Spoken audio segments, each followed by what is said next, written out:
listening to You Would Think, the Philadelphia Flyers podcast. I'm your host, Kyle Collington, and joining me once again, it's Mr. Kevin Durso. How are you, buddy? I'm doing well. Yeah, that sounded pretty reserved, and, you know, if you're watching on our YouTube channel, and we got a tease for that in just a second, you'll see that Kevin, you know, looked a little reserved about that, and Flyers has been a little rough recently. No, it's you know, I am doing well, though, then. Otherwise, good. I'm healthy. I've got no other issues. Things are good, you know, everywhere else. Well, I'm glad that regardless of the issues with this team, you, at least personally, are doing very well. Yeah.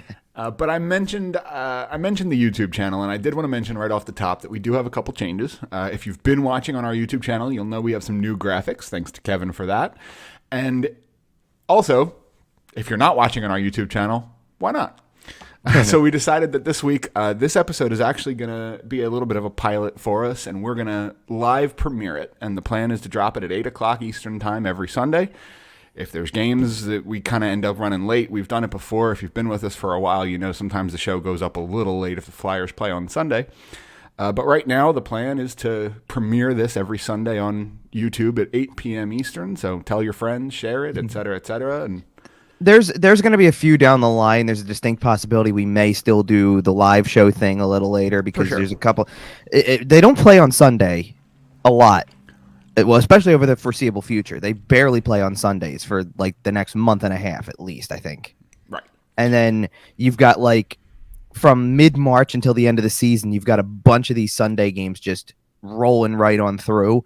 But some of them like have a unique time. Like we're certainly we'll probably still do this and continue to do the 8 o'clock time with whatever we record in the morning for a couple of these games. Like there's a home game at 7, there's a road game at 6, a road game at 7. Like those we'll just continue to do in order. But there is a home game. We'll you know what? We still have to discuss that because there is a Sunday home game at 2, which is a perfect lead-in for a live show. I agree. My issue with that weekend that we'll end up having to get into, we'll cross that bridge when we get to it. Yep. Is that it's the day before the trade deadline, and I don't know if we want to do a show the day before the trade deadline with activity pending. I think who plays and doesn't play in that game is going to be very interesting. Well, I have a theory about one player that we'll get into. So, but we might as well start with like again. I'm going to say the same line as last week. We should get into the big story is. Yeah. So what I was going to, those Sunday shows might be a little tough to do live just because I'm not going to lie to you. I already feel like we're limping down the stretch and we're only halfway through the season. The big story here, in case you somehow managed to miss this one, the Flyers have 2 10-game losing streaks in their first 40 games of the season, including the 11-game winless streak they are currently on. Topped off at the moment by an absolute drubbing by the Buffalo Sabres. And that is not a sentence that gets said very often in the 2020s or even really the 2010s, to be honest. You're up 2-1 in the first period of that game, and you allow the next 5 goals to the Buffalo Sabres, including, I believe it was 3 in about 2.5 minutes. Yeah.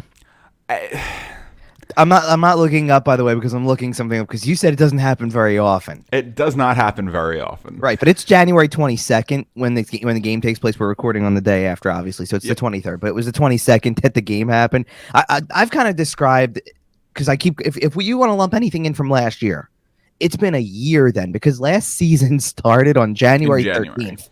Yep. Like it's literally been maybe a calendar year. So I've got January 18th. 6-1 loss to Buffalo. I've got March 31st, 6-1 loss to Buffalo. Like, they've given up 6 goals to that team 3 times in the last calendar year, essentially. And that's not a team that's given up, that's scoring a whole lot of goals. It's not. Like, their best player is Rasmus Dahlin.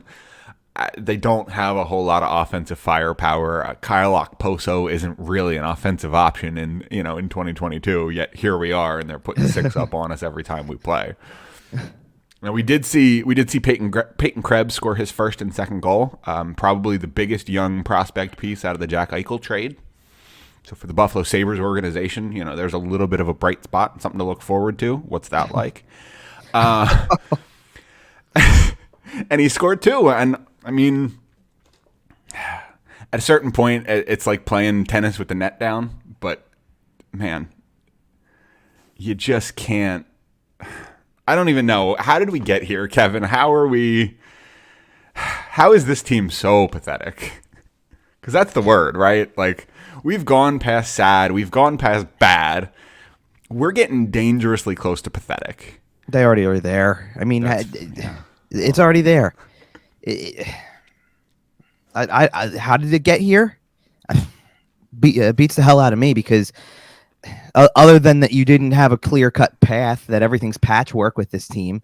Everything from one season to the next is let's try to put a Band-Aid over it and see how quickly we can fix it so that you can throw the wool over people's eyes for one more year, because that's not happening anymore. I mean, I don't know. Again, I know you're not specifically on Twitter. We've talked about this, but I looked around the house. I was going to start this show with a paper bag on my head. Oh, geez. We didn't have any in the house, so I couldn't do it, unfortunately. But I certainly was going to show up on our YouTube channel, live premiere, et cetera, this whole new pilot thing I was talking about, with a bag on my head, because that's what this team deserves. Well, did you see? Because twice this week I put out. I think Tuesday I did, and then Thursday I know I did, but Tuesday I think I did it too, where I put out pictures of what the crowd looked like at a certain point. I think actually on Tuesday I did it even worse than the first time around. I waited until the building filled up a little bit. Well, it was about 5 minutes into the game when I did. The other one I did at puck drop, which it got a little bit rushing to get there for puck drop for this team. No, I would say it's the opposite. Not that people aren't rushing to get there, but you don't have to rush when traffic is non-existent to get down there on a night when they play. Yeah, because it's starting to look pretty sparse in the Wells Fargo. I left for Thursday's game slightly later than I usually do, and bear in mind, I'm leaving earlier than most because I'm trying to get to my spot way early. Like, I got to get in, I want to park the car, I want to get into the building and get upstairs so I can start to, at the very bare minimum, start to set up and get myself into position to work for the night. Sure. Most people don't have that problem where it's, hey, I got to set up my workstation when I get there. Scan your ticket, get a beer, get to the seat. Basically, yes. So it's not the same thing. But I left maybe, so for a typical 7 o'clock game, my goal is to leave around, probably by 4:30. That's a good goal to have. I think I left at 5 or very close to 5. Like, it was either 5 of 5 or 5 o'clock on the dot. You're playing dangerous games driving through Philly at 5 o'clock. Not with this team. I'm not, because It took me the same 25 minutes that it always does to get down there, and I was in the building just shy of or right around 5:30, just like I always am. Yeah, so I was watching one of the games the other day, and I noticed how sparse the crowd looked. I think it was the Columbus game. It was probably that one, yeah. And because there might have, I don't know what the exact. We obviously do not get the exact number of people that sat down in their seats for the game. Right. You get a paid attendance number, and I will say even that number is, while certainly not completely accurate based on who's actually there, it's not like they're trying to hit you with, we sold 18,000 tickets to this game, so the paid attendance is 18,000, but there's not that many people there. You would go, they would say it's 19,002. You would go from 19,200 to where, it wasn't exactly that number. There were empty seats, but it was closer to that number. It was the people who couldn't sell their season tickets on StubHub because they were listing it for too much. We've had that for all eternity. You knew that if they were telling you it was 19,200, let's just say, and it wasn't really 19,200, but it was probably 17.5 minimum. Yeah. That's safe. It wasn't a sellout, but it wasn't like there was thousands of empty seats. Then it started to shift to, I remember seeing a couple games really early in the year where you were kind of back to now they were topping off at maybe 17.4 in paid attendance. Which means there's 13 or 14 in the building. With maybe 14 in the building, 13 in the building, whatever. And now the numbers are saying 15 something. And I honestly think that at Thursday's game, you were lucky if you had 8,000 to 9,000 in that building. Yeah, it's starting to crater. And to be fair, it deserves to be. Again, we talked about it. You have 2 10-game losing streaks in the first half of the season. The game on Saturday against Buffalo was game 40. Is that correct? Yes. Okay. So you have no. The game against Buffalo? I'm sorry, Thursday was 40. Buffalo is 41, which is why this the show is perfect where it is right now for what we're doing. We are exactly halfway. Although, it's the thing I've heard a lot about it, over the last few days. Obviously, it doesn't it feel like this was a good. I had somebody say this earlier. Doesn't it feel like they've played 92 games? It feels like they've played 192 games. Every game feels like it takes 14 hours. I feel like I'm watching the Two Towers and Return of the King back to back during a Flyers game. Now, for what it's worth, and I will say truthfully, I will say this: I didn't feel like Saturday's game against Buffalo took that. Now, and I don't know whether it was the early start, like, hey, it was 1 o'clock, so you look up at the clock and you go, oh, hey, it's 3 o'clock, so like the game's well out of hand. It's gonna like it wasn't 6 yet. I think it was 5-2, so it's 5-2 going to the third period. But you look up and you're like into a certain point of the third period and go, oh, hey, it's only 3 o'clock though. Like those times you actually kind of do feel like you're getting a portion of, like, it's one thing, like the game against the Islanders on Tuesday that went to a shootout, 9 rounds of a freaking shootout where nobody for either side could score. That was Return of the King Extended Edition. That game, like, I don't think I actually realized it in the moment, because you're like they do whip through the rounds of the shootout. I will say that, but because the officials do a good job of keeping it moving. But the issue with the things with the shootout is that by the time you get through, by the time you get through 60 minutes, then the 5 of overtime, the dry scrape, then they do a dry scrape before the shootout even begins. So yeah, you've got all that going against you.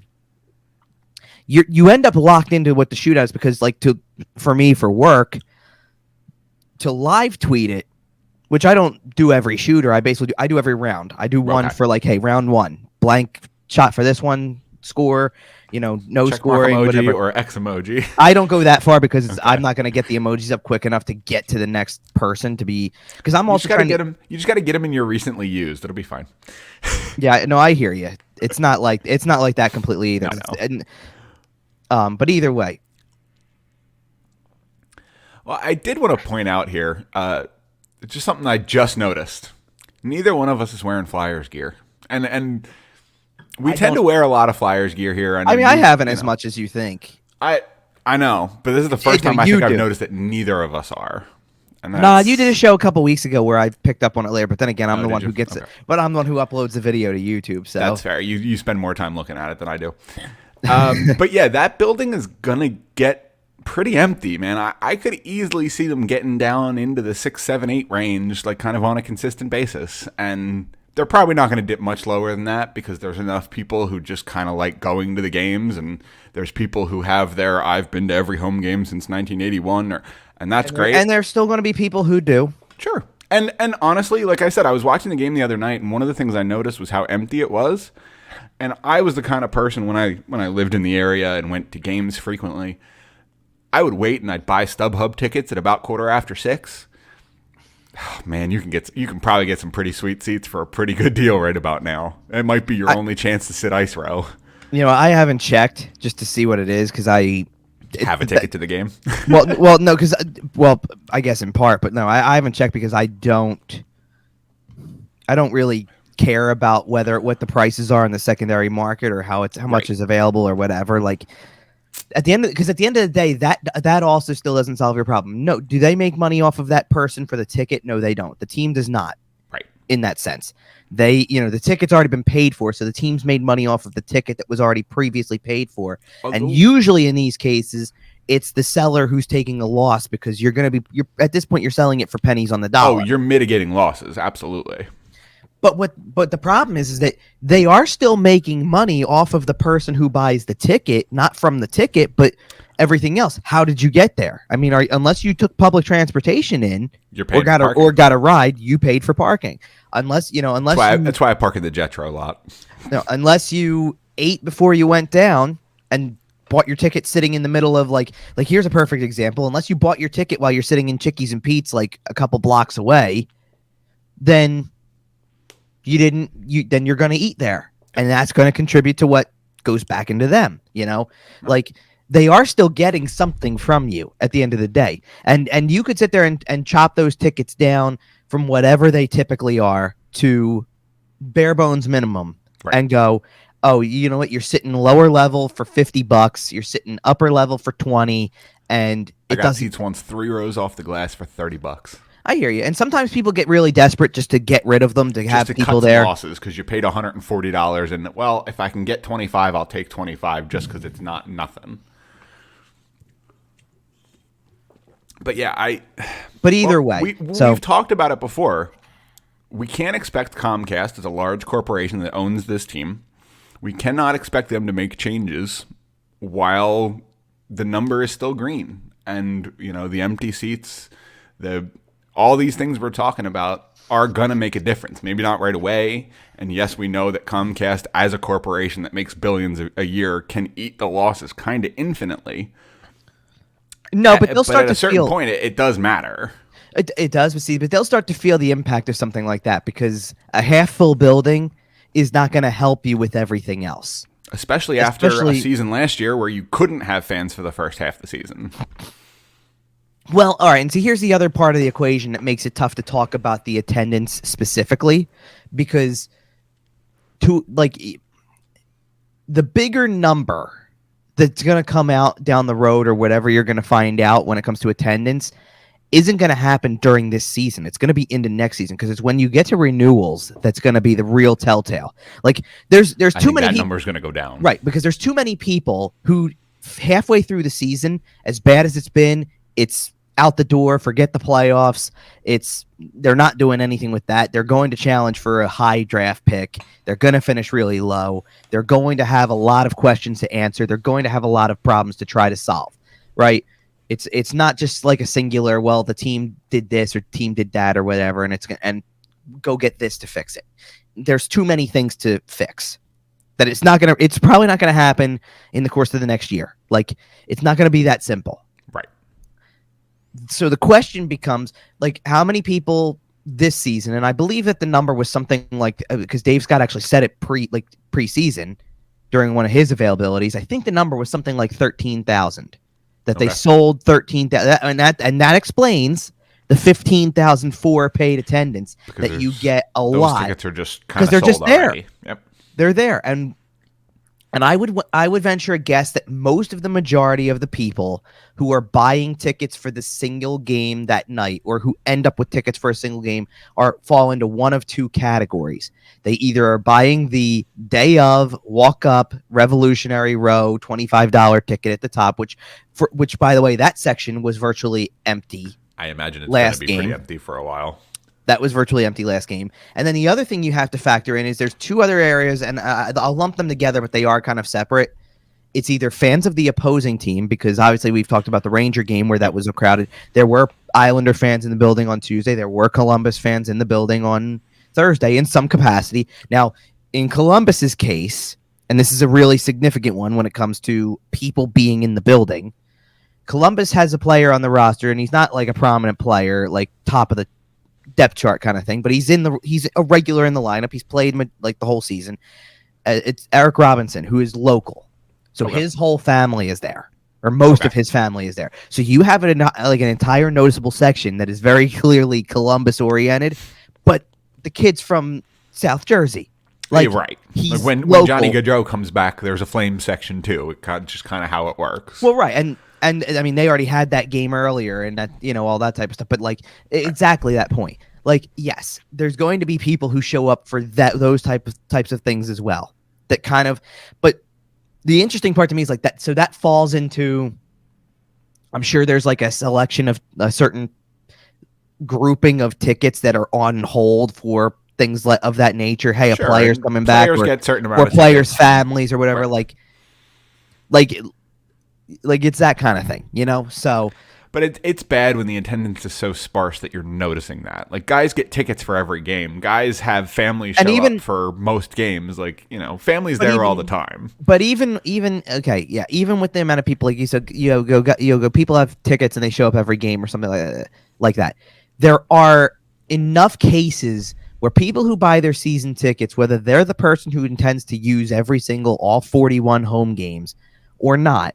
Like the people who don't usually have either a selection of people who they sell to regularly, they sell like a portion of the package to, almost like a partial plan A within the lot of full people plan, split. Yeah. or whatever, or even just you can throw it out there. I mean, how many people do you know who have season tickets to any sports, any sports franchise? It doesn't have to be this one.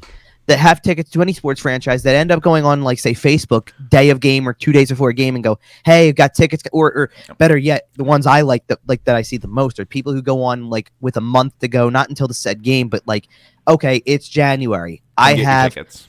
I have Rangers, Penguins, and Blue Jackets still available, and they did play all three of those teams in the month, so that's why I'm going with it. Like, you go, I have those three available. It means that the San Jose game's accounted for, or I'm using it. When the Islander game is accounted for, or I'm using it, or whatever. But I have 3 games. Here's the price. Who wants them? Send me a message. That kind of stuff. And that stuff happens all the time. Oh yeah, and my family's had 4 Eagles. My family's had 4 Eagles season tickets for years and years and years, and every season it's, well, what game are you going to? What game are you going to? And we split the whole season up. 5 or 6 rows deep in the end zone. They're great seats, but either way, like, you can't even give them away right now. Like, there's people who can't, and then there's people who practically are to people who they don't know because of the fact that that's what StubHub is. But you got people saying, well, I don't really want to pay for parking. I don't want to pay $12 for a soda. I don't want to pay $13 for a slice of Lorenzo's. Makes it hard. Going to a game is expensive, more so than the ticket. Which, by the way, because you brought up the pizza thing, like, I don't even know if that's in there anymore. I think that's not even in the building anymore. Oh, is it not? I haven't, obviously I haven't been to the Wells Fargo Center in a couple there was of a whole seasons big now, there was a whole big thing. Crossing Broad had a little something on it. It was a while ago. Lorenzo's out. That's a bummer. But it was something that had to do with there was a whole thing because it had to do with the lease or how much they had to pay to be in the building in the first place, for one. Okay. And then once they weren't in the building anymore, there was also this whole big investigation or debate about, or like this eventual like case of, they had like whatever the cheapo version of that would be, kind of like a basic no name whatever selling giant pizza. Interesting. So it was basically a ripoff. Yeah, it was kind of scandalous, but I mean, beside the point. Yeah, paying $7 for a slice of pizza is a ripoff, no matter how good it is. But if it's bad, that's even worse. Because you just said something, and I want to bring up what I was, because I went on 97.3 earlier in the week. I was on twice this week, which that's almost hard for me to even fathom, because the fact twice in a week where with how bad they are, how irrelevant they are, all of that type of stuff. So I went on, and I hadn't been on the air with them prior to, like, I think I went on prior to like the Seattle game back in the end of December. So now picture, if you will, though, what happened or what was going on the last time that I would have gone on when the Seattle game starts. They're in the middle of, they're going out west. They're going to play on the West Coast, and they're coming back from the holiday break where they just went in with 5 games with a 5-game point streak. Right. And there's not still on the point streak, but the point streak had just gotten snapped to the LA Kings. No, not before this one. This was before Seattle game. So they have gone on a 5-game point streak. They're still on the they point win. Streak. Okay. They win that night in overtime, and then they got the game the next night to overtime. So again, and I pointed this out on Thursday. The irony with the 2 streaks that we're going to talk about here is that both of them started with a game where you sit there and you actually kind of go, all right, you take it. It's a point. You probably didn't deserve to win the game, or maybe you did. Because actually they did on the first go round when they played Tampa Bay and they almost lost and then still got it to overtime. Right. They actually probably deserved to win the game because they were playing really well in the third period. They played solid hockey in that game, and it was a fluky goal at the end. It almost gave you nothing, and Giroux scores to tie the game, and you go, okay, you got something out of it. That's huge. You were 8 seconds away from nothing. You got a point.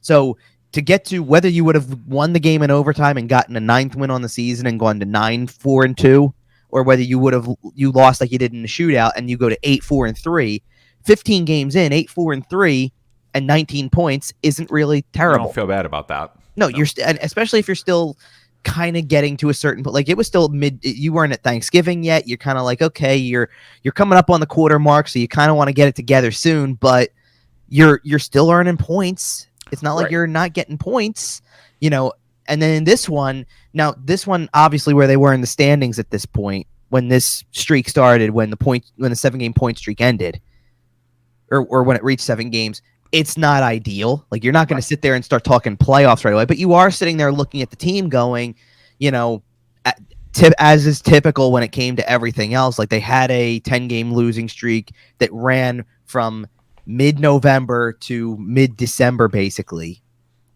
And then you kind of almost wondered with the 7-game point streak, and they won 5 of the games, by the way. So it wasn't like it was just, oh, here's 3 wins and 4 overtime losses. It was 5 wins and 2 overtime shootout losses. Right. So you go 5-0-2 is like a very good 7-game It's stretch. a solid enough, by record, it's a solid enough stretch that, yes, you can't help but acknowledge that they're regularly putting together points. Right. You might acknowledge that they're not as good as they've been on the 7-game stretch, but you probably start thinking they're not as bad as they were during the 10-game losing streak that immediately preceded it. Yeah, I mean, but either way. So that's where this one starts. So you're not encouraged. Like, it's still a loss. Now, granted, here's where you give them not the benefit of the doubt, because I don't know that they had earned it with one 10-game losing streak already. But when they go in and that 7-game point streak, or it's not even that it gets snapped. When they lose the last game of the 7-game point streak, and it's in overtime, you do kind of give them a slight benefit of the doubt going into the next game, because you don't want to just sit there and chalk it up to, well, they're back to their old ways. It was an overtime loss. You got a point. You've played 2 games coming out of this long, week-long pause, and which for them ended up being more than a week. It was almost going to be a week. But then the Tuesday game got nixed before the holidays. So now you haven't played in 10 days before you came back, 10, 11 days. So right. A win and an overtime loss to get 3 out of 4 points in the first 2 games back is not bad when you're trying to continue what you had started to get going at the end of all that. And so if they win the next game in LA, it's probably a different conversation. Sure. Because you're going, all right, that was just a one-off again, the overtime loss. They came back, they bounced back. And even if they lose that game and come back with, and granted, okay, what happened next after they lost to LA? They went to go into Anaheim, and now the COVID issues are spiking. So now you're missing guys in the lineup. So now you're shorthanded beyond just the normal, like the typical guys who are injured. Now you're really shorthanded. And so, like, you played LA for the third time in 4 games or fourth time in 5th games, I'm sorry, or whatever it is, with no Carter Hart. Yep. Hart didn't play the last game before the pause, and he didn't play in the first 3 after. So you go, all right, that's a little bit of an issue. I mean, let's put it this way. If you got through those 4 games with a 2-1-1 record, you're kind of okay with it. If you told me that Carter Hart was going to miss the next 4 games, the team's going to go 2-1-1, I'd be like, okay, that's great. Fantastic. Right. So, but you play that LA game, and the LA game, there's 2 issues with the LA game. It's not just a loss. Like, you can go back and look at the record of that game, or not the record, like the way that game played out. And the score is what the score is. Like, it's not going to tell you the whole story. Like, yeah, okay, I see, like, it's a 6-3 game. I'm not denying that. But they got scored on 12 seconds into the game. Right. And when that happens, like, it's something big that Cam Atkinson said this week, because he talked about it in the Columbus game. They gave up a goal and the bench got deflated. They know they give up the first one, they're probably not winning the game. That's just what the numbers say, and it's in their heads, and that's the mentality and the fragility of your hocky team. Yep. And that's where it is. And the Flyers spent a lot of that early season. We talked about that really good start they had, 8-4-3.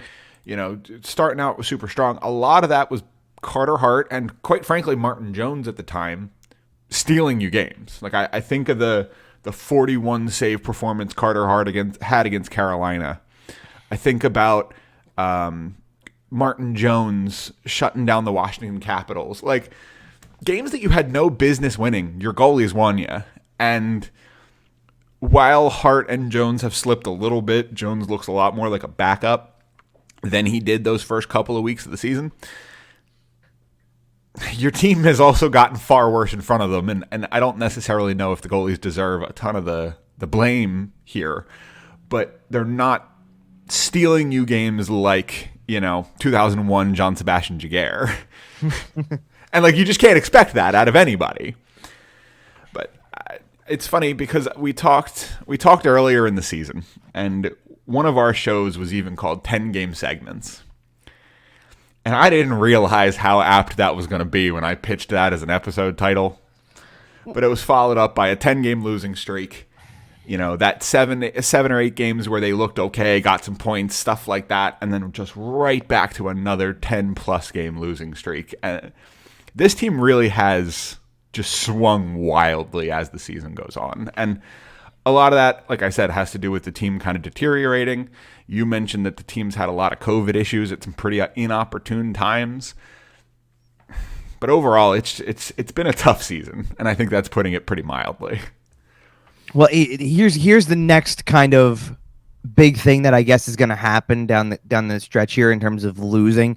Well, I guess not, because I was about to say there's only 3 games left in the month, and they don't have a win in the month yet. So they could very well do that. So they could do that. Well, but here's the thing: before you get to that, they play Dallas on Monday, and if they don't win that game, they will tie a franchise winless streak record at 12.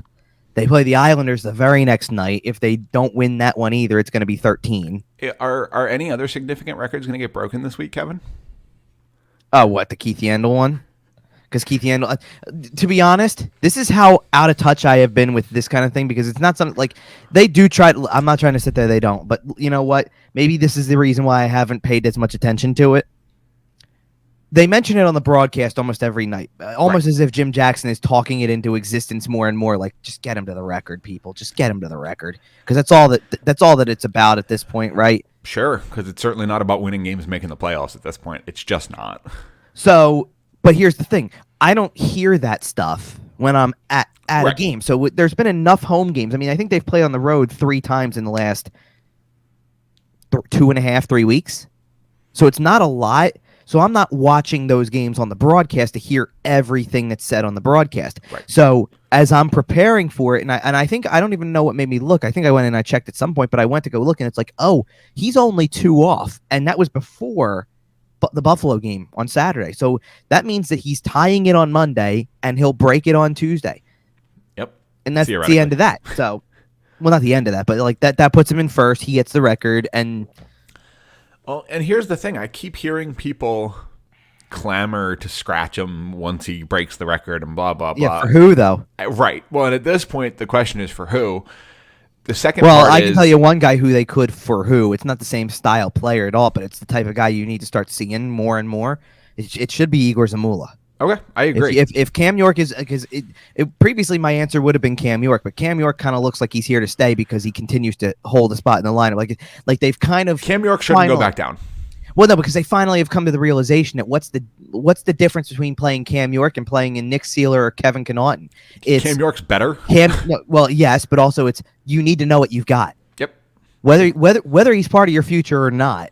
And it's time to start doing the player evaluation firsthand.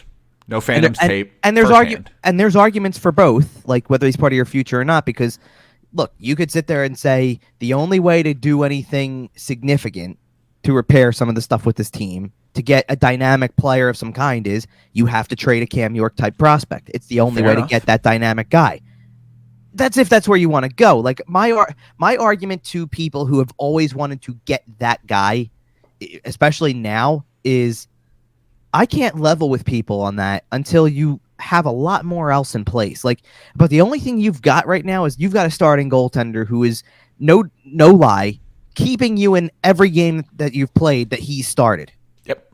Down to, and that's not a knock on. I'm not trying to put a knock on Martin Jones completely. Like Jones was awful Saturday, but he was pitching a shutout against his former team 2 weeks earlier.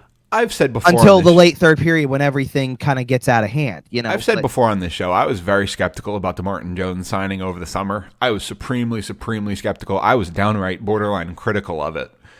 And I've said before that he has far outplayed my expectations. Martin Jones has been at bare minimum a very serviceable backup. And at times he's been a fantastic backup. But I can't take anything away from what Martin Jones. Well, and especially early in the year, this was my thing, because we started to talk about this last week, and I put the article out today because it was a good halfway point article about the 3 questions that are facing the Flyers for the rest of the season, and we got pretty heavy into one of them previously or a couple of them previously, because one of them was, where do they end up finishing in the standings when it's all said and done? Because and where they end up drafting is the most important part of that. Yeah, but see, as I said earlier, it's going to be a case where like where you end up drafting is certainly a question, but there's no exact science to it. The only thing you can control is whatever your odds are. Like right now, you are 6th from the bottom, so you have the 6th best odds to win the lottery. That may change, but at best, you're only going to have a 25% chance to win it. But the key is, what's your percentage number at the end? Where is the average point where you should be? Like if you finish 4th from the bottom, then the expected place you'll draft is 4th. Right. Maybe you win the thing. Maybe you move up, but... And finishing in the bottom 3 is no guarantee of getting a top 3 pick. Just ask the Detroit Red Wings. And ask a lot of other teams. Ask Buffalo, ask Colorado. Yep. But regardless, I think we've talked a lot about this before, but that's how you get an impact player, is you draft in the top 5, basically. It's part of the way. Now I saw a good, not good argument, but like, look, if you want the real impact player, your goal is number 1 next year. Yep. Because absolutely. that's going to be the real... Bedard is the next. Yes. He's the next guy at that elite level. I don't know if he's Connor McDavid level, but he's probably at Austin Matthews level. Why they all named Connor? Something was going on in the mid to late 90s, early 2000s. Oh, Jesus Christ. These kids were born in 2005. Oh, man. Sorry, I just had a little bit of an existential crisis there. Please don't talk to me about that. Connor Bedard was born in 2005. Please don't talk to me about that. We're going to do a show next week. And I was in middle school when Connor Bedard was born. Anyway. Next year, like you said, next year is the goal if you're looking for that number 1, that franchise and not only that, changer. But here's something important, because go to McDavid's draft. Just go back to McDavid's draft. That's the year that you draft Ivan Provorov. That's the year you draft Travis Konechny. And whatever you feel about those players right now is not here or there. But look at who's around them. Mikko Rantanen was in that draft. Timo Meier was in that draft. Meier just had a 5-goal game the other day. Yeah, sure did. Rantanen plays out of his mind. Oh, my opponent. You. Yeah, I would say who you're playing, right? Always. Not me. Yeah, who you're playing always. Yep. Friend of the show, Dom. Oh, there you go. But you know what I'm saying? Like, you have those guys, Kyle Connor, Tom Shabbat, like they were all in it. Matt Barzal was in that draft. Like, yep. Bruins can you imagine getting 3 times? Can you imagine getting a draft though where everybody's going to talk about the first 2, but wait until you get to the middle too, and there's guys who are going to be impact. Right, like potentially if you can get guys in the middle who are impact players, like truly impact players that change the team, because Joel Farabee has the potential of being that. He does and he doesn't, because like in the sense that he's going to score a lot of goals. I don't know if he's your game changer. Man, I think it's been a while since this team had a guy who scored a lot of goals. Oh, scored a lot of goals, yeah. Then you'd have to go back to probably like Jeff Carter. Right. Who's the last consistent? Or Danny Briere. Who's the last consistent, let's say, 35 to 40 goal scorer this team had? Probably Jeff Carter. I was gonna say my issue with what you're saying is that if you want to stretch it to 35, 40, then you're probably going Carter and then Gagne. Right. And then but if you wanted to say 30, I was going to sit there and tell you your last consistent 30 was probably Briere. And when did Danny Briere leave? 2014, 15? He's been gone for a while now. He's been gone for a whole generation of players. He has, but he just interviewed for the general manager job for the Montreal Canadiens, and you mentioned him in your article for 97.3 ESPN as a potential name to watch for the Flyers. Well, thank you for segueing into it. Like, it's not that I'm not saying he's a name to watch. Like, I don't have intel that something's happened. As a matter of fact, current GM of the team is having a press conference later this week at a date and time to be determined. So I've been told. So I just mean if the organization decides to make a change, I know that's a name you mentioned, but it's been it's a name I mentioned because Danny Briere has been in the league, but that he's had time to earn his dues elsewhere. In fairness, it's a name I mentioned because of the fact that basically the reports there were reports out there once everything happened with Montreal, once they picked the GM, once Kent Hughes gets that job, that he was definitely in the running. Briere was definitely in the running. He was definitely a finalist, and there was definitely concern on the Flyers' part of losing him when they've kind of groomed him to be something in their organization. Now, before everybody freaks the hell out and starts going crazy about the fact that it's another former Flyer, this is a little different. First of all, he's had a lot of playing time elsewhere. So he wasn't a Flyers draft pick. He wasn't a Flyers draft pick. He wasn't a forever Flyer. He wasn't a prospect for the Flyers. Has he come to make Philadelphia and the Philadelphia area his home? Yes, he has. Sure. But let's put it this way. Do you classify Chris Pronger as that type of guy? As a career Flyer? No, absolutely not. Well, right. Would you when he was being groomed by, and this was at a time, I believe, in Florida, like he was part of the Florida Panthers organization for a little while, and Peter Luko's down there, who also had his hands all over the Flyers for years, and then went on to take a job like that. Would you have taken a guy like that who's being groomed for that type of role, Absolutely. who's being prepared for it? He would make a great front office guy of some kind. And Danny Briere is on his way to being that guy too, because he is literally operating a team day to day, 2 levels down from the NHL as we speak. Yep. And from all accounts, doing an excellent job. So next you come into where does it go from here? And see, to me, the question is not, is it Fletcher or is it not? It's, if it is, then it is. But if it's not, when? Because do you want him to run the whole rest of the season? Do you want to wait until the offseason? Because then he's handling your trade deadline and somebody else is handling your offseason. Now, you could theoretically do that. You could sit there and say, Chuck Fletcher, it's going to be your job without actually saying it to him. But your job now is to go collect assets. We need picks. We need prospects. We need picks. We need prospects. And then when the season's over, who's going to make those picks? The next guy. Right. Well, and there's a concept that the Steve Dangle podcast has talked about pretty extensively, and it's at a certain point you don't get the opportunity to clean your own mess up. And I'm going to compare 2 situations here. One where the guy got a chance to clean his own mess up, and one where he didn't. The one where he did, I'm going to mention Joe Sakic in Colorado. Joe Sakic was their general manager the season they were essentially tanking. They were atrociously bad. I think they ended up with 48 points or something like that across an 82 game season. Was this 10-11? No, it was more recently than that. It was then it's got to be the Patrick year. Yeah. It's got to be 16-17. They were at the bottom of the standings and they didn't get the year first I'm talking about. And Joe Sakic was still your general manager for that. And the team allowed him to stay in that role and to essentially orchestrate the rebuild because they saw what he was doing. They saw that he was acquiring all these young talent. They saw that he was, blah, blah, blah.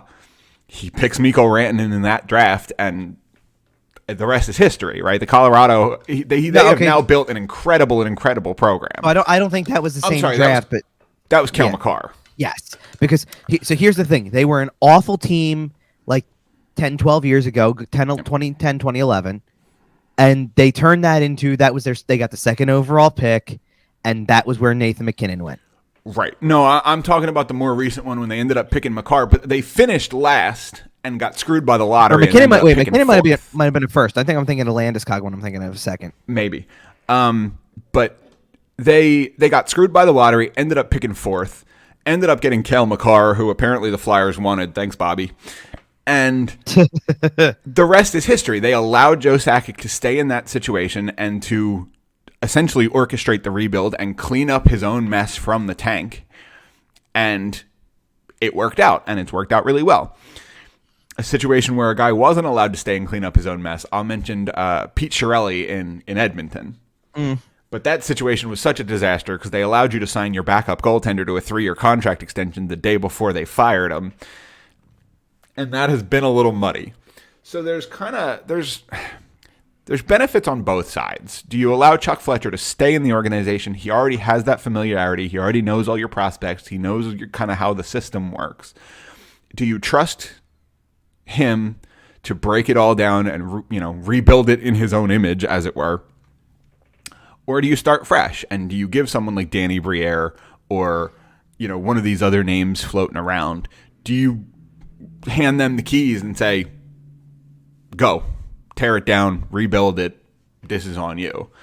And I'm really not sure what the Flyers should do, but if management, if Comcast, if Dave Scott, whoever makes the decision, if they decide that Chuck Fletcher isn't the guy for the job, I do certainly like Danny Briere as a name. Yeah, for sure. But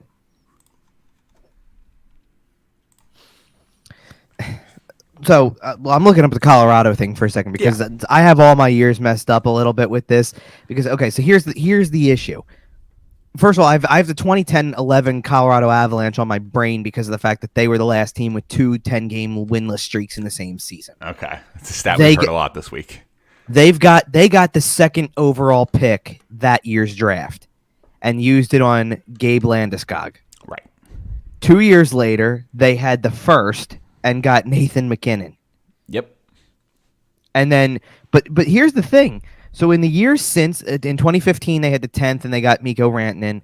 In 2016, their first was 10th overall. Also, they got Tyson Jost. Yep. Nice player. Yeah, certainly. 4th overall in 2017, Cale Makar. We know all about that one. I mean, they're getting payoff from a first from 2 years ago in 2019 with Alex Newhook right now. He looks good. He's actually a name I've heard mentioned in possible if Giroux ends up going to Colorado talks, but I don't think Colorado would move him. No, I would love Alex Newhook. There was a big lengthy segment on NHL Network earlier this week that focused on Boston potentially. I've been calling it, man. I'm telling you, especially now that they're playing games with that perfection line and they're mixing it up a little bit. So we've been at it now for like maybe 40 minutes or something like that in this show. Yeah. I feel like we need to absolutely get into some of the craziness with the numbers. Okay. With over the last couple of these 2 winless streaks, how they've had 2 of them. Yeah, let's talk about these a little bit. So the Flyers have done some historic things here. Well, because here's the thing. At the end of the day, and I don't know if I'm going to continue. I might tweet this later on because as things go, because most of the year, and I think there have been a small handful of rare exceptions where I haven't done this, and it usually is not because I'm like, oh, I'm not writing takeaways, right? But I'm not writing takeaways as frequently anymore lately because either, I think there was one game where I didn't even bother because of the fact that it was late, it was a late game. There was just no reason to. Earlier this week, I didn't write takeaways after Monday because they were playing the Islanders the next night. And I went, you know what? I didn't see a whole hell of a lot in that game. I'll do 5 from the pair. Okay. Let's just do 5 from the pair. They're playing the same team tomorrow. Right. Like it's not like I'm trying to do a whole week's worth of observations. And then Thursday hit and they lost both. They lost again. Now it's the 10-game winless streak is back again. So it's the second time around. I didn't write takeaways. I just wrote on the historic, kind of historic atmosphere of what this was. And then when they lost yesterday, I did what I did today, which is here's the halfway point of the season. Here's 3 questions. We don't need to do takeaways from the game itself. You're not paying attention to most of the game if you're reading it, to be honest. So I don't know if I'm going to start doing it on a weekly basis. I don't know if I'm going to start doing it on because there's an element, one of the games earlier this month when they played Anaheim, one of my takeaways was completely 1,000% dedicated to just how much fun I had watching Anaheim. Hey, they're a fun young team. They've got this guy, this guy, this guy, this guy, and they drafted this guy, this guy, this guy. So they're coming, or they'll be stars soon. Yep. Whatever. And they're going to... Zegras, Milano, and Troy Terry are just fun to write about. And Zegras didn't even play. Right. That night. Remember getting excited for players? It was a fun time.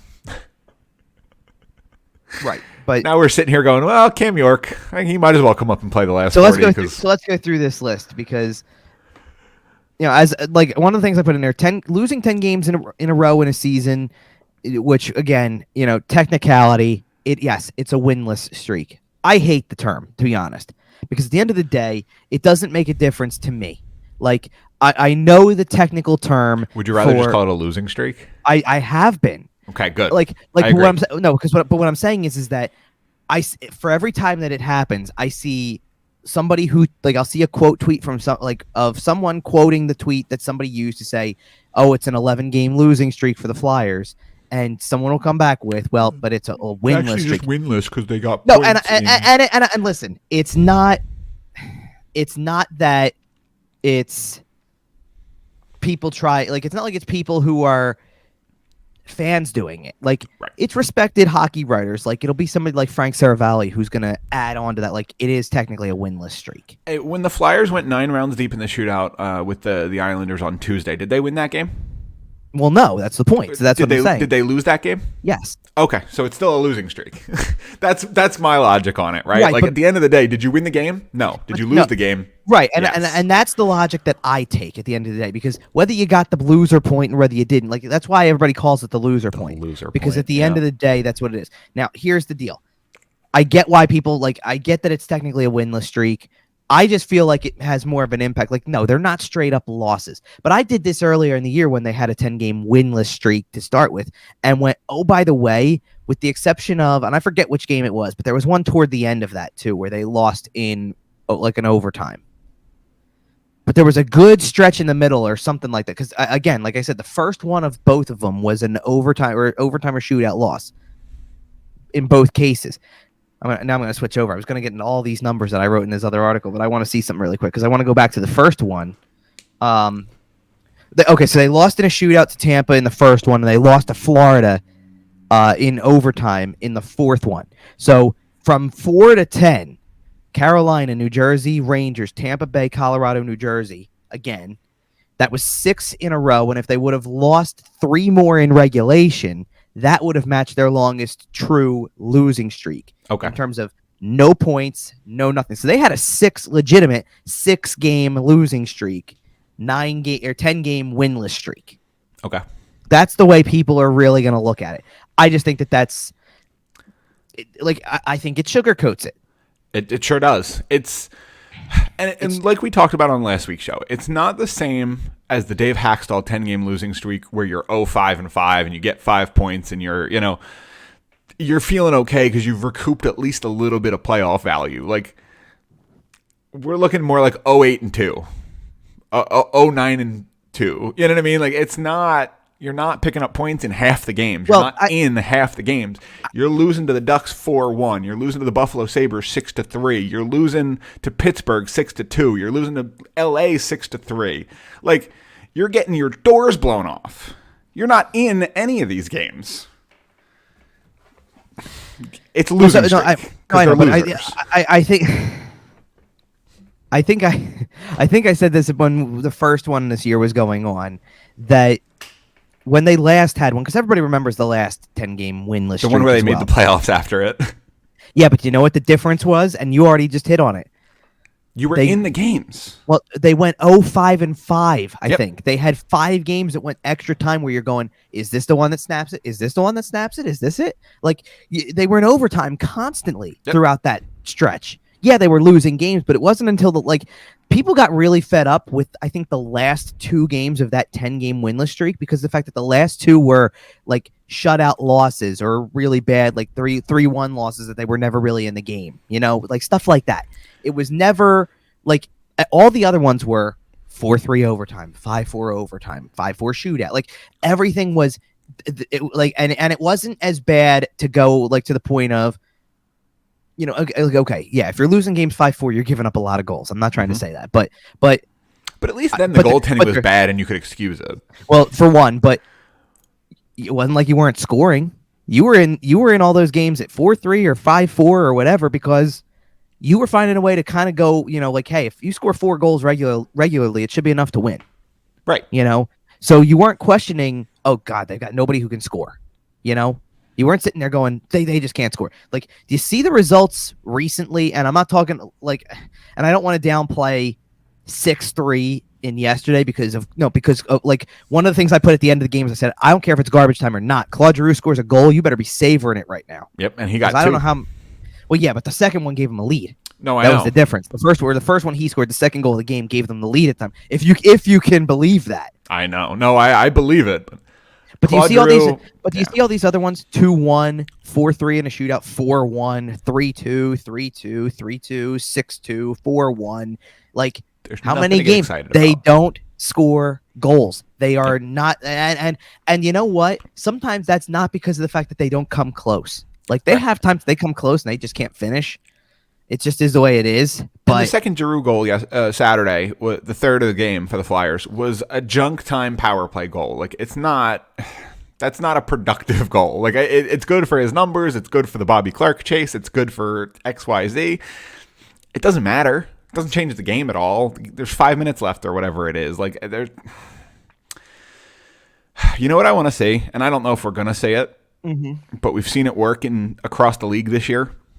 It's time to see a jersey on the ice. You know what? It's funny you bring that up. I'm surprised it hasn't happened.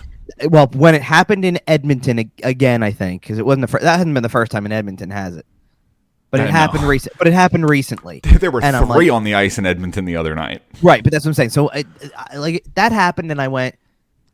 I'm a little surprised that I haven't even seen it here. But then again, you know why I thought I haven't seen it here? To be honest, I think people here are apathetic. It's not even that they're mad; they don't care.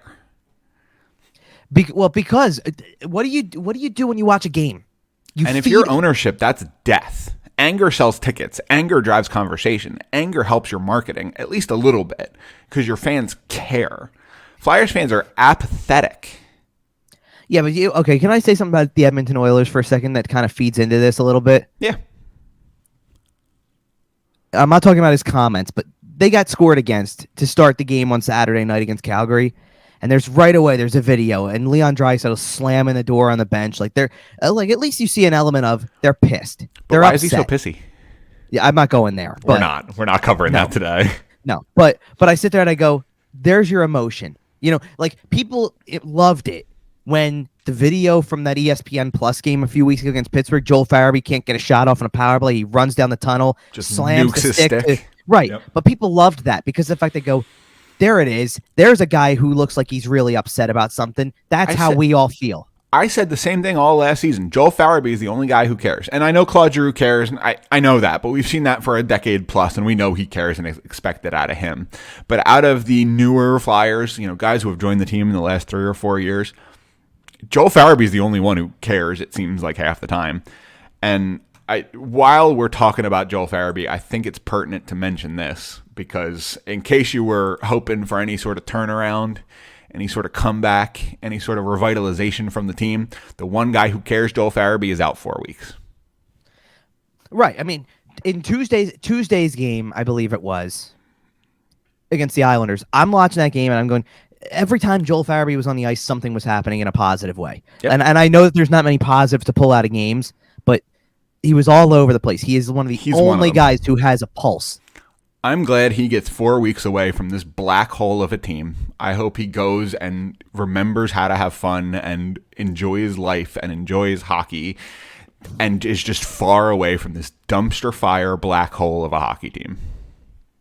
Now, I don't know. He deserves a better team around him. He's played his way. He's cared enough that he deserves a better team around him. Now, I don't know the extent of his injury. Like 4 weeks is what it is, obviously, but like I'm saying in his case, kind of like Derek Brassard right now. Like you don't need. It's just like it sounds like he'll be back at some point, right? Sure. Don't come back till you're 100%. We don't need agree. Guys playing at 95% at this point, especially not guys who are young and who we want to potentially keep through, some tough times coming up. That's not even where I'm going with this at this point. Like, okay. To me, you have another name up on this banner who I think will not play for the rest of the year. I think Kevin Hayes is done for the year also, yeah. So when they announced that Joel Farabee was out 4 weeks, the Flyers also announced that Kevin Hayes was back on the IR. They didn't really specify a whole lot. But. Which goes to the 3 to 4 week timeline that he has. But what if it's not 4 weeks? To me, and I put this in the questions about because I kind of let off the who makes it through the trade deadline question with this, because you're not going to get like Kevin Hayes and Ryan Ellis and Sean Couturier, who are spending probably at this point more than half of the season on the shelf. Right. And look, I'm not trying to be I'm not being ridiculous here. Of course, I know that Ellis has played 4 games this year, and of course, I know how many games Hayes has played. I'm saying Couturier could end up spending half the year on the shelf too, with the way things are going. That after playing in the first 29 games, like he's only really missed 12 games, if you can believe that. But well, like we mentioned earlier, these games feel like they're 4 hours long. Right. So to me, if you get to, the early thing to do is get to was to get to February, because if you got to early February and everything was perfect in like if it was a perfect world and there wasn't like the pause was happening for the Olympics and you were doing everything like that, then you were going to have 2.5 weeks off. And in those 2.5 weeks, if those guys were not starting to make a return and come back, I mean, then you had some really serious things to answer. Now, obviously, that's different. And I guess real quick here before we dive back into these numbers and all that type of stuff, there was a bit of news for anybody who still happens to care. There were reschedulings. So they bumped. So I think the Flyers had games to make up against Detroit, Pittsburgh, Washington, and Carolina. The Detroit game that they had to make up is on February 9th. The Pittsburgh game is on the road, and it's on February 15th. Washington, February 17th. Carolina, February 21st. All of those games are at 7 o'clock, except for the Carolina game, which happens to fall on President's Day. So that'll be a 3 o'clock matinee. They also bumped up from the 23rd of February. The Detroit game that was on the road, they moved that to February 12th at noon. Thank you. They moved up from the 28th, the game against St. Louis that's at home, to February 22nd. Okay. And everything else stays intact. And that basically just creates a more competitive balance, I guess, is what they were going for, the league was going for, rather than say, here's the 4 games, one Wednesday, Tuesday, Thursday, Monday, back at it. Like they would have played one game in about 2 weeks with that, as opposed to, okay, they come back from All-Star weekend, they play a game on a Wednesday, they play a game on a Saturday, they don't play again until the following Tuesday. Then you're quick Tuesday, Thursday, typical, but then the whole weekend's open until a Monday, Tuesday back-to-back, then 3 more off until a Saturday game against Washington, also in the afternoon. I'm loving all these afternoon games, by the way. Oh, yeah.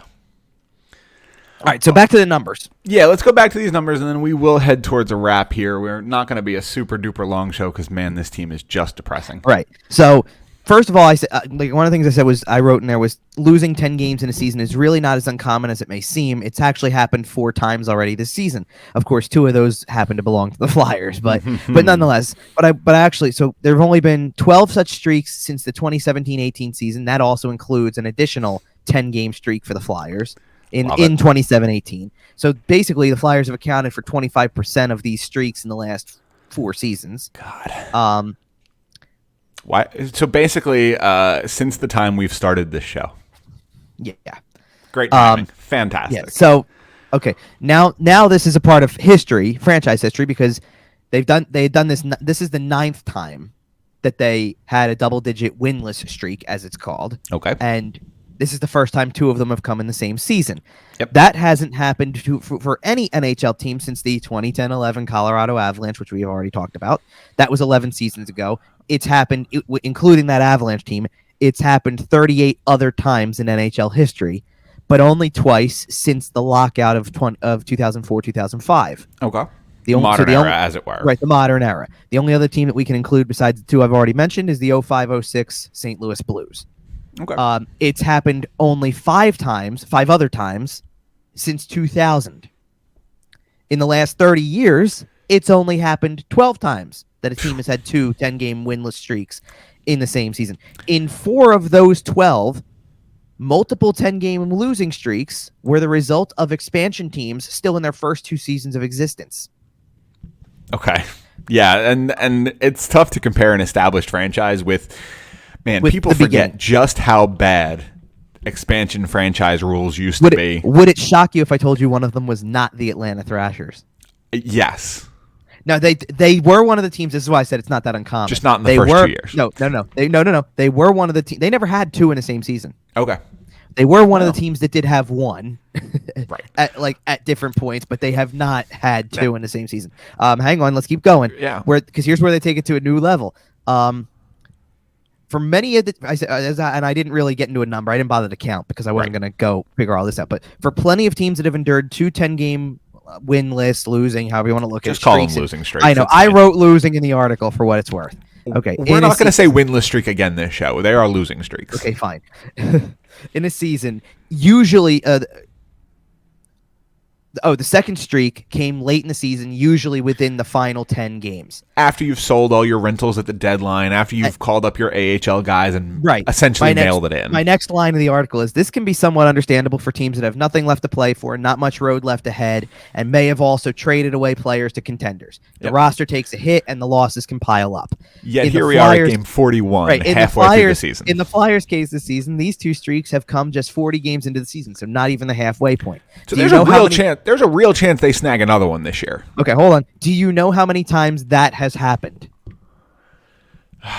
For losing streaks, 2 10-game losing streaks by game 40. Not a large number, I would imagine. 4 other teams have done it. Now, how many of those were expansion teams like we talked about? The 1967-68 Oakland Seals did it in 38 games. They were in their first year of existence. Okay. The 1984-85 Toronto Maple Leafs did it in 28. They were the only exception. Not an expansion team. Right. Okay. So 74-75 Washington Capitals did it in 29. They were historically bad. But that was their first season in the league. Yeah. And finally, the 92-93 Ottawa Senators in 38 games, also their first season in the league. So what you're saying is that the Flyers are on the same level as bad expansion teams in their first year of existence and one random Maple Leafs thing. They've been around for 130 years. They get a little bit of a pass on that just because whatever stuff happens. But that's where the Flyers are. That's how historically atrocious that this Philadelphia Flyers team has been. I'm not done. Oh, Jesus Christ. Okay, because first of all, so this is obviously not the Flyers' first season in the league. And one thing that the 4 teams that I just mentioned, so all 4 of the other ones that have done this, one thing they all have in common is that they all played prior to the lockout when ties were abolished and the shootout was brought into the game. So ties did prolong such winless streaks, and it really was winless because you would say winless, right? Because then you would sit there and say, well, how many of them were ties? How many of them were losses? Just like how the Flyers have the 35-game unbeaten streak. It wasn't a winning streak. There were some ties in there, but it's a 35-game unbeaten streak. Right. Kind of the same concept, just on the good side of things. Okay, so let's continue here. So this, and that's what I said for the Flyers. This is different. These are losing streaks where the loss comes in, whether the loss comes in regulation by virtue of 3-on-3 or the dreaded seals competition. It is the shootout. In the first 10-game losing streak this season, they were 0-8-2, having just 2 games go beyond regulation. The current one is okay. So the current one now, I should update. I wrote this at 10, so that's why it says what it says. But it's 11 now, so they are currently 0-8-3 instead of 0-7-3. 0-8-3. So that means collectively, in 21 games this season, they have earned 5 points without getting a win. And that's with the loser point there. That's with your shootout, your overtime shootout point. That's right. Okay, so I said, let's keep going. To make matters worse, since November 16th, the Flyers' final win prior to the first 10-game losing streak, the team had an 8-4-2 record through 14 games somehow. We already kind of touched on this. So in 27 since, they are 5-16-6 and have earned 16 points to get to 34 total. And those 5 wins all came in about a stretch. So now, again, this was written prior to the Saturday game, so I did this. Finally, a look into the future. With more than half the season still ahead, the official halfway point comes Saturday in Buffalo. Who's to say there isn't an additional streak of some kind still ahead? At least one. Well, okay, see, here's the problem, Kevin. Yeah.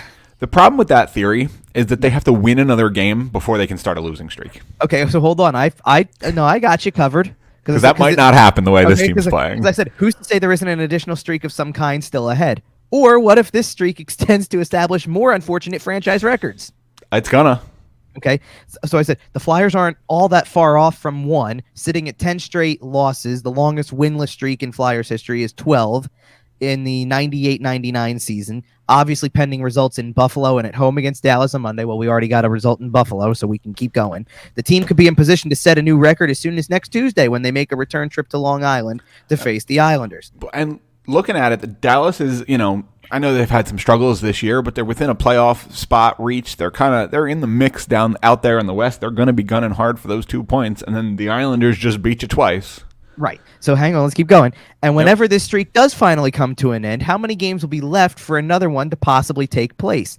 Only 6 times in NHL history has a team had a winless streak of 10 games in a row 3 times in a season.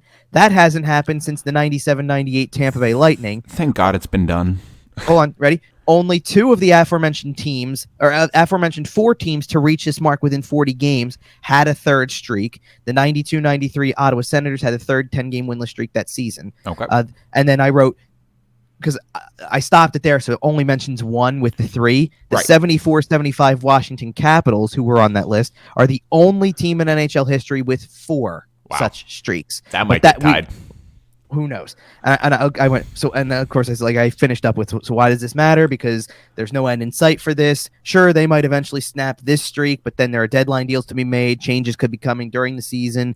There might not be help with currently injured players returning, that kind of stuff. It's going to lead to plenty of losses down the stretch, maybe even consecutively. Write it on your schedule. If we get 4 10-game losing streaks this season, I'm driving to Philadelphia for that Pittsburgh game the last Sunday of the season, and I'm throwing a jersey on the ice. Oh, man. If no one's done it, I'm doing it. I'll live stream it on the YouTube channel. Make sure to subscribe. I don't think you're going to have to. Which game was this? The final. This is you're talking about the Pittsburgh game. The final afternoon? Sunday of the season. Yeah. I don't think you're going to have to worry about it. No, I don't think this team's going, man. No, you got people who are sneaking bags into the arena. I don't think you're going to have to worry about that. I better not be the first, man. If I'm the first, we're going to have problems on this show. Well, do you want me to tell you? Here's your perfect wrap up. Do you want me to tell you where they are in the league standings too? Not low enough. No, but they're getting there is my point, because now so the Islanders are tied with them. The Islanders did not win on Saturday night to but how many games in hand? 7. So they'll get there. The Islanders are ahead of them. Hold on, I know. Next. So New Jersey actually did pass them the other night, or on Saturday night, because they beat, of all teams, they beat Carolina. Now, Carolina was on a back-to-back, so I do understand how Carolina... It's a scheduled loss for Carolina, for sure. To New Jersey, I don't know for sure. In New Jersey? Carolina, at one point in time, though, had that game at 4-4, I think. And but I just mean when you're creating the schedule, you kind of look at that. It's supposed to be a loss for them. It could be. I don't know. Chicago has since moved ahead by 3 points. Columbus is 3 points up and has games in hand. Like, obviously, looking up, it's becoming a climb for those teams, right? Buffalo is now 1 point behind the Flyers after Saturday's win, so they're catching up. And now at least they did it in regulation. Now they do not have games in hand. So right. Buffalo has the same number of games played as the Flyers do, and they are 1 point ahead of Buffalo. Right. So they also have the same number of wins. They do. That's true. Seattle has a game in hand, and they are 6 points back. So I'd also like to mention closer. that the Flyers have a worse goal differential than Buffalo and Ottawa. Flyers are minus 39. Buffalo, I'll give you. Then Ottawa is a little tricky because Ottawa's only played 34 games. So they're not making it up 11 goal differential in the 7 games. More you hope likely. They don't. No, and Ottawa's actually so they're not a good team. Like, they're not making the playoffs this year. No, but they're actually an entertaining team to watch because you see the promise with some of these players. They're a scrappy team. They have some talent. They've beaten some very good teams this year. They don't lay down every single night. They don't lay down any night. Yeah, I know. Okay, so Brady you got Tkachuk. them. So basically, but by the way, so I've been how many weeks in a row? I don't know if I did it last week for the first time or if I did it the week before also. But I've been walking around with this. I've been saying bottom five team for a while, right? There's the 2 teams that we just mentioned, Buffalo and Ottawa, that make it so. I think you started saying it privately about 2 weeks ago. I think it took until last week for you to say it publicly on the show. Well, no, it wasn't that. I don't think it was that completely. It was like, I was already saying it privately because we were having conversations off air, and sometimes during games. I think last week was the first chance we really had to kind of get into it because of where the streak was. Let's put it this way. Did I not kind of call the way that the streak has gone to this point to an extent, because they got to a certain point? Well, because it got to a certain point as soon as they lost to LA, I said, get ready. There's 3 more losses possibly coming this week when they played Anaheim, Pittsburgh, and San Jose. And that was before we knew stuff about COVID protocols that kept guys out. Then the week after, it should have been, let's put it this way, it should have been 8 after that week. It was 7 after last week, but it should have been 8 because they had Carolina on the schedule, which I knew was probably going to be a loss. Yep. And then they did lose to Boston, and they did lose to the Rangers. And then this week, I didn't bank on losses in every game. What I did was 3 out of 4.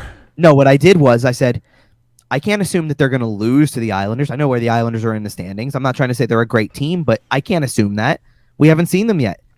the Islanders should be licking their chops for a team like this. Maybe they do extend it, but it is an X factor game. That's one of those ones, especially the shootout one, could go either way. Absolutely. And if anybody on the team could score in a shootout, you might have won that game. And the Columbus game, kind of the same thing. Could have gone either way. Did it have a good vibe? Not really. The old Jake Voracek return game. And then, to be honest, like the Buffalo game, I was back and forth so much during that game because they got scored on early. It was like a minute 20 in or something like that. And I wanted to sit there and just jump right in and go, well, there's the one that they gave up the first one. I wanted to roll over and die just immediately. Right. I'm like, so there it is. I guess that's game. But then they scored too quickly, and of all people to score the first goal, Rasmus Ristolainen. Right, which in theory, even for an average team, let's take Ottawa. How do you not rally around that? Right, like that's what I'm saying. Let's take Ottawa. If Ottawa has a player who had a long history somewhere else, who scores the goal to tie the game at first period, whether it's not late in the game, I'm not saying it's like an emotional goal. But it's a goal, and who gets your first goal back in that build? Like you're in that building for the first time all year. Who gets your first goal? There it is. The guy who was there forever, their draft pick. Right. So you go, that should motivate you. And for a little bit, it seemed like it did, because then Giroux scores afterwards, and they're up 2-1. And I kind of sat there thinking, oh, here it is then. They're going to probably find a way, because Buffalo looks like they're on their heels right now. With an absolutely gorgeous tip by Claude Giroux, by the way. The hand-eye coordination on that, that was pretty.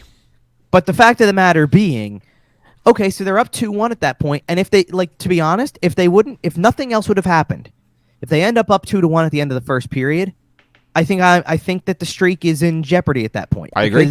Because now they're in the position of control. They go to a break, and if you can just come out and have a good second period, you probably find a way later on, maybe to find, like, all right, let's not act like every game has been a blowout either. I mean, they were leading in the San Jose game. I actually thought like that San Jose game could have been the end of it because they were up 2-0 and there's 13 minutes left. Yep. Then you go to the following Jones week. looks like a backup goalie, but that's going to happen. I wouldn't agree with that completely because of the fact that, like, I know what you're saying because it was Martin Jones in goal that night.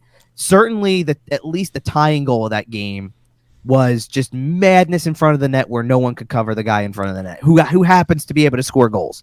That's fair. But the Ranger game, the week later, Cam York scores with 9 minutes left or a little under 10 minutes left. You've got the lead on the Rangers with 9 minutes to go. Or 8 or 10 minutes to go. And they gave it right back. This team somehow manages to not be able to hold leads, can't come back from deficits, can't play when the game's tied, can't play when they're winning, can't play when they're losing. This team is just bad. So I'm curious to see not only what happens in the beginning, because obviously we're at 11, 12 would be Monday against Dallas, 13 could be Tuesday against the Islanders, and then you're in record territory, obviously. Yep. They've got LA on the schedule for Saturday, which was the last game of January, so they could pull off a winless January. An O for month. Yep. And then I'm curious about February 1st as well, because February 1st, the Winnipeg game, was supposed to be the last game before a long break. Right. It's not anymore, but it is kind of in theory because you play on Tuesday against Winnipeg, and then you got All-Star Weekend, and to you me, don't that's play the next again. winnable game. What, Winnipeg? Yep. I don't think Winnipeg's winnable. I don't think they win it. I think that's the next winnable. I think you're losing all 3 games this week, no doubt. I don't know. The Islanders, Dallas kind of even worries me a little bit with that, and the Islanders do. Because, first of all, when you've seen a team 3 times in the last week, you better know somewhat of what's coming at you. And to their credit, the Tuesday game, they were probably the better team and still found a way to lose the game. I mean, they were another game they were leading with under 5 to go now, and they gave it the tying goal. So I think that that's the team that I kind of have circled, which would be a kind of fitting because it would be a matched record. Like you're essentially in place to go for the record. I wonder if that's going to be a case where maybe the third time around, because you've seen them so frequently, now something happens. But as much time as you've had to look at them, they've had just as much time to look at you. I don't disagree. But to me, like I have that one kind of labeled. Dallas had a game recently where I think they lost to Montreal, kind of convincingly too, I believe. Yeah, and that, like I'm saying, so it's certainly possible. LA's been doing pretty well lately. I don't think that's going to be a win, and Winnipeg, I think, just has more talent than you, and especially if they get some of that Like, because I think they got guys out in some way, shape, or form. I know Nikolai Ehlers is out long term, but I think they have guys on COVID protocol too. Right. So we'll no, but we'll see. My confidence isn't super duper high, but I think we're heading towards a wrap here. We are. Yep. I'm done. I'm done talking about this team. I really am. We will be back next week. Make sure, like I said at the top of the show, make sure to subscribe to our YouTube channel. We're going to be trying to do the premiere thing over there, trying to grow that a little bit. Make sure to follow the show on Twitter. You see it right below me here on the screen if you're watching on the YouTube channel, at YWT Podcast. Kevin's at Kevin_Durso. You can find the show on Facebook, Instagram, Podbean, iTunes, Google Podcasts, Spotify, SportsTalkPhilly.com, everywhere. Make sure to follow at SportsTalkPHL and at Flyerdelphia. Not a whole lot of Eagles coverage, but hey, tell me I didn't nail that prediction last week. You did better than I did. I called 34-10. It ended up being what? 31-7? No. It was 31-15. Okay, I feel pretty good about that call, to be honest. Yeah, I know. I look. I don't feel bad because I guessed the right team. I knew who was going to win, but that wasn't really going out on a limb. I thought it was going to be more competitive than it was, and it was pretty. Well, you know what? No, though, because that wasn't a 31-15 game. That was a 31-0 no, it was. game. But at the same time, and there were, look, we're not an Eagle show all of a sudden. No, and we're wrapping up here on the way. No, I know, out. but there were enough, very similar to Flyers games. There was enough mistakes made where you saw where the game got out of your reach. Like there were opportunities to still kind of claw back, make it interesting while it was still close, and they didn't do it. So they did not do it. Interception in the end zone. Oof. Yeah, there was opportunities, but it is what it is. I actually had, you know what? Because the game was at 1:00 yesterday, I had a really good time later in the evening watching some really good football. There you go, and all your responsibilities were done. So I'm sure you had an adult beverage. Actually, not completely. I put together the article that we were referring to today, while I was sitting there watching football last night. Oh well, there you go. So I kind of somewhat in between the two games and somewhat like a little bit of halftime work here and there, watching the other scores around the league. Nice. And now I get to legitimately, I'm going to go and take the rest of the day off after this, or I'm sorry, not completely, because there is media availability first, so I'll get whatever's said and all that stuff and see what happens. All right. Well, make sure to follow Kevin at Kevin_Durso to figure out what happened at media availability. And hey, I'm done talking about depressing teams. We'll be back next week to talk about this depressing team again. So, all right. See you guys.